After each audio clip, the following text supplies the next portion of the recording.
তেজলপুর গ্রামের একদম শেষ প্রান্তে একটা আম বাগান ছিল। বাগানটিতে প্রচুর আম ধরতো। আমগুলো দেখতে যেমন টকটকে আর খেতেও সেরকমই মিষ্টি। কিন্তু বাগানটিতে আম পাড়তে কেউ যেত না, কারণ সবাই বলতো বাগানটিতে নাকি ভূত আছে। যেই ওই বাগানে আম পাড়তে যায়, ভূতটা তাকে মেরে ফেলে। ওই ভয়ে বাগানে কেউ আম পাড়তে যেত না। একদিন একটা লোক ওই বাগানের পথ দিয়ে যাচ্ছিল। যেতে যেতে তার নজর পড়ে আমগুলোর দিকে। আমগুলো দেখে তার খুব খেতে ইচ্ছে হয়। সে আর লোভ সামলাতে না পেরে গাছে চড়ে যায়। লোকটা গাছে চড়ে যেই না আম পাড়তে যায়, ভূতটা চলে আসে। ভূতটাকে দেখে ওই লোকটা ভয়ে কোনো রকম করে বেঁচে দৌড়ে সেখান থেকে পালায়।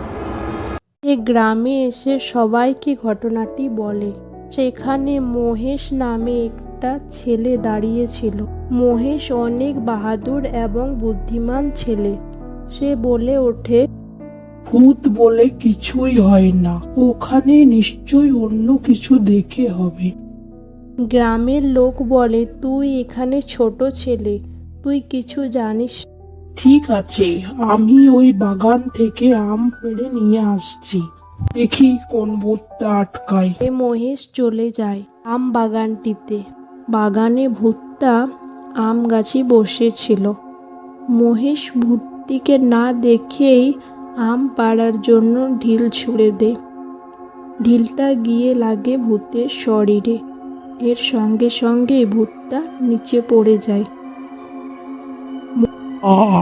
কোমরটা গেল রে। কে রে, কে ঢিল ছুড়লি? মহেশ বলে, আমি ঢিল ছুঁড়েছি। ও, তাহলে এই আম বাগানের ভূতটি হলো তুমি? তুমি সবাইকে ভয় দেখাতে কেন? এই বাগানটি আমারই বটে।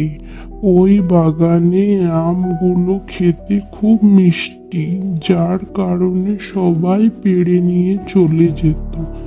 আর তার জন্যই আমি সবাইকে ভূত সেজে ভয় দেখাতাম। মহেশ গ্রামে গিয়ে সবাইকে ওই আম বাগানের গল্পটি বলে শোনায়।